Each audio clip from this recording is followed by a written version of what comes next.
à tous les amis. Aujourd'hui, c'est le 1er mai, donc bon 1er mai à tous. C'est la fête du travail. Enfin, c'était. Parce que moi, je propose maintenant de faire la fête de l'esclavage. C'est-à-dire bientôt, tu sais, on y est. La retraite à 192 ans, c'est-à-dire le père Fouras, il est en stage emploi jeune, le mec. Il a 200 ans, il peut encore travailler 100 ans, tu vois.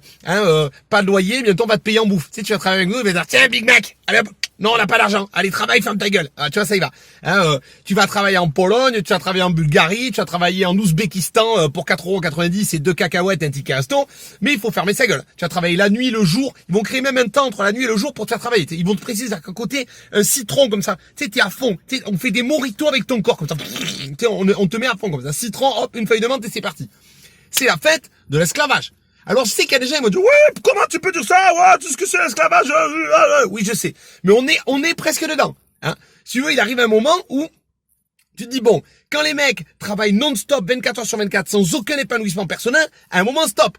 L'argument des gens, c'est de dire quoi? C'est de dire, ouais, ailleurs, c'est mieux. Ça n'a aucun sens. C'est comme si tu vas voir un enfant qui s'est fait violer par son père, tu dis, oui, mais tu sais, mon petit coco, il y a des enfants, ils sont fait violer par leur père et par leur mère. Tu crois que l'enfant, il va faire, ouais, alors du coup, c'est génial. Non, ça n'a aucun sens. C'est comme dire un mec qui a plus de jambes. Oui, il y a des mecs, ils ont plus de jambes et ils ont plus de bras. Il va faire, ouais, alors c'est génial. Attends, porte-moi, je vais sauter. Ouais, je vais me régaler.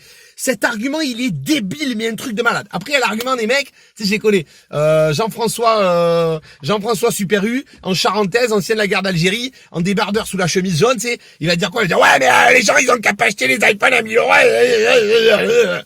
Il a pas tort. Sauf que le problème, c'est qu'aujourd'hui, les gens qui crèvent la dalle, les gens qui s'en sortent pas à la fin du mois, c'est pas les gens comme ça. Hein. Est-ce que ta grand-mère, elle a un iPhone à 12 000 €? Non, je crois pas. Hein, elle a un vieux truc avec le serpent, tu vois. Sauf que ta grand-mère, elle s'en sort plus. C'est des gens normaux, qui n'ont pas énormément d'achats en permanence, qui s'en sortent plus. Aujourd'hui, même pour manger du riz, faut faire un crédit Cofidis. Tu vois le truc. Donc, à un moment, il y a un vrai problème. Donc, ton argument, il tient pas. Après, le même mec, il te dit, ouais, les gens, c'est tous des branleurs. En même temps, si on te propose un poste de tripoteur de moule à Super U, tu vas pas le faire. Surtout si tu travailles pour un patron qui gagne 10 milliards d'euros par mois à TTC et qui te paye 400 €. Tu sais, c'est comme dans les visiteurs. Il te dit, mange maintenant, tu sais, bouffe. Tu vois. Donc, à un moment, si tu veux que les gens ils travaillent correctement, faut arrêter de leur dire, oui, on peut pas vous payer. Non, il faut les payer normalement, qu'ils aient des horaires normaux, qu'ils soient épanouis, qu'ils aient du temps pour leur famille et pour leur vie. Tu gagneras peut-être un petit peu moins de sous, mais ton entreprise, elle durera un petit peu plus longtemps. Tu vois le truc? À un moment, faut arrêter. Et après, le mec, il dit, ouais, moi, je suis un bon français, je paye des impôts. Ouais, moi, je paye pour les autres. Non.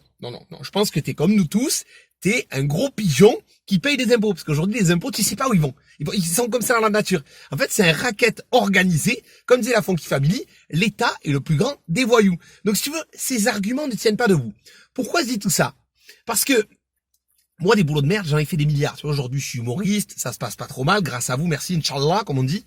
Mais, si tu veux, à un moment, tu te dis, faut arrêter de colporter des ragots, de dire que les gens veulent pas travailler, les gens veulent travailler, que les gens, ils s'en sortent pas parce qu'ils sont dépensiers. Non, les gens, ils s'en sortent pas parce qu'on leur paye 3 francs 6 sous. Les gens, ils ont pas envie de travailler parce qu'ils ont pas envie d'être des esclaves. Les gens, ils ont juste envie d'avoir un minimum d'épanouissement personnel, pouvoir payer un McDo à leur meuf, un sachet de bonbons à leur enfant, pouvoir être un minimum avec leur famille. Voilà, c'est pas trop demandé quand même, tu vois. C'est-à-dire que tous les acquis sociaux que nos grands-parents ont fabriqués, on est en train de les détruire. Donc arrêtez de raconter de la merde. Il faut que les gens en prennent conscience. Donc partagez au maximum cette vidéo pour que les gens comprennent à quel point le travail, c'est devenu de l'esclavage. Je veux vos témoignages en commentaire. Je les veux. C'est très important.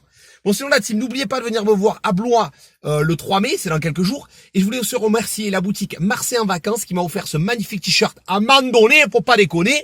Allez les voir, c'est sur le Vieux-Port. Ils ont été adorables avec nous parce je vous raconterai pourquoi on est allé les voir. À Mandonné, merci à Marseille en vacances. Allez sur leur page internet et surtout allez chez eux voir les t-shirts, c'est vraiment super.